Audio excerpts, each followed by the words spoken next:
प्यारे बच्चों, तो आइए सुनते हैं कहानी लालची का दुखद अंत, जो कि है एक आदिवासी लोक कथा। एक गांव में दो भाई रहते थे। पूरी तरह से निठल्ले थे दोनों। उनके निठल्लेपन के कारण गांव में कोई उन्हें काम देना नहीं चाहता था। दोनों भाई काम के अभाव में आवारा होते जा रहे थे। अतः एक दिन उनके पिता ने उन्हें अपने पास बुलाया। देखो, तुम दोनों को इस गांव में तो काम मिलने से रहा, इसलिए अच्छा यही होगा कि तुम दोनों किसी दूसरे गांव में जाकर काम करो। पिता ने अपने दोनों निठल्ले बेटों को समझाया। दोनों भाइयों को अपने पिता का सुझाव अच्छा लगा। दोनों काम की तलाश में दूसरे गांव की ओर निकल पड़े। रास्ते में एक नदी पड़ी। दोनों थक कर चूर हो चुके थे। अतः उन्होंने विचार किया कि यदि नदी के जल में स्नान कर लिया जाए तो थकान मिट जाएगी और इसी बहाने सुस्ताना भी हो जाएगा। इसी बीच छोटे भाई के मन में एक दुष्टता पूर्ण विचार आ गया कि यदि बड़े भाई को दिखना बंद हो जाए तो वह साथ में लाई हुई पूरी रोटियां खा सकता है। अपने इस विचार पर अमल करते हुए, बड़े भैया, यदि तुम अपनी एक आंख फोड़ लो तो मैं 4 रोटियों में से 3 रोटियां तुम्हें दे दूंगा, और यदि तुम अपनी दोनों आंख फोड़ लो तो मैं चारों रोटियां तुम्हें दे दूंगा। बड़ा भाई भी पूरी तरीके से लालची था। उसने सोचा कि यदि मैं अपनी दोनों आंखें फोड़ लूंगा तो मुझे चारों रोटियां मिल जाएंगी। बस, फिर क्या था। बड़े भाई ने लालच के वशीभूत अपनी दोनों आंखें फोड़ ली। जैसे ही बड़े भाई ने अपनी दोनों आंखें फोड़ी, वैसे ही छोटे भाई ने चारों रोटियां गपक ली और बड़े भाई को वहीं छोड़कर चलता बना।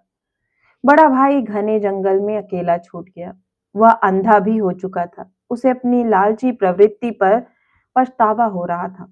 संध्या होते ही वन्य पशुओं के भयानक स्वरों से बड़े भाई का दिल कांपने लगा। वह जैसे तैसे टटोलता हुआ पास ही एक पेड़ पर चढ़ गया और पेड़ की शाखा पर बैठ गया। जिस पेड़ पर बड़ा भाई बैठा था, उसके नीचे एक राक्षस, एक शेर और एक भालू रहता था। रात को तीनों पेड़ के नीचे इकट्ठे हुए। वे आपस में बातें करने लगे। मुझे इस पेड़ का एक रहस्य पता है। यदि कोई अंधा इस पेड़ के पत्ते के रस को अपनी आंखों में लगा ले तो उसे दिखाई देने लगेगा। राक्षस ने कहा, अरे, यदि ऐसा हुआ तो कोई अंधा भी आंख वाला बनकर मेरी गुफा में रहे हीरे जवाहरात ले सकता है। शेर ने हंसकर कहा। इसके बाद वे भांति भांति की बातें करते रहे और आधी रात के बाद शिकार की खोज में कहीं चले गए। अंधे बड़े भाई ने उनकी बातें ध्यानपूर्वक सुनी थी। उनके जाते ही बड़े भाई ने पेड़ का पत्ता तोड़कर उसे अपनी हथेलियों पर मसला और उसका रस अपनी आंखों पर लगा लिया। राक्षस की बात 16 आने सही निकली। बड़े भाई को दिखाई देने लगा। इसके बाद वह पेड़ से नीचे उतरा और शेर की गुफा में पहुंचा।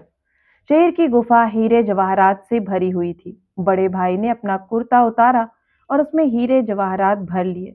इसके बाद वह अपने गांव लौट आया और अपने माता पिता के साथ रहने लगा। सब यही समझते रहे कि बड़ा भाई हीरे जवाहरात कमा कर लाया है। बड़े भाई ने भी वास्तविकता किसी को नहीं बताई। कुछ दिन बाद छोटा भाई थोड़ा बहुत धन कमा कर लौटा। उसने जब बड़े भाई को ठीक ठाक और धन संपन्न देखा तो वह चकित रह गया।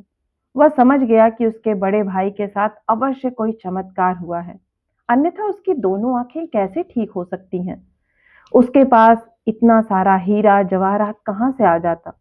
बहुत सोच विचार के बाद छोटे भाई ने बड़े भाई से गिड़गिड़ाते हुए अपने किए की क्षमा मांगी और आंखें ठीक होने का रहस्य पूछा। बड़ा भाई अब तक समझदार और उदारमन हो चुका था। उसने अपने छोटे भाई को सब कुछ सच सच बता दिया। बड़े भाई की बातें सुनकर छोटे भाई के मन में लालच जाग गया। बड़े भैया, चलो हम एक बार फिर से चलते हैं और शेर के हीरे जवाहरात ले आते हैं। छोटे भाई ने बड़े से कहा, नहीं छोटे, अधिक लालच करना ठीक नहीं है। हमारे पास इतना है कि हम दोनों सुखपूर्वक अपना जीवन व्यतीत कर सकते हैं। बड़े भाई ने समझाया, बस एक बार और चलते हैं, फिर नहीं जाएंगे। छोटा भाई अनुनय विनय करता हुआ बोला, जाने से कोई लाभ नहीं होगा, क्योंकि भालू ने शेर से यह कहा था कि जब कोई अंधा होकर पेड़ के पत्ते का रस लगाकर नेत्र ज्योति पाएगा तभी उसे तुम्हारी गुफा के हीरे जवाहरात दिखेंगे।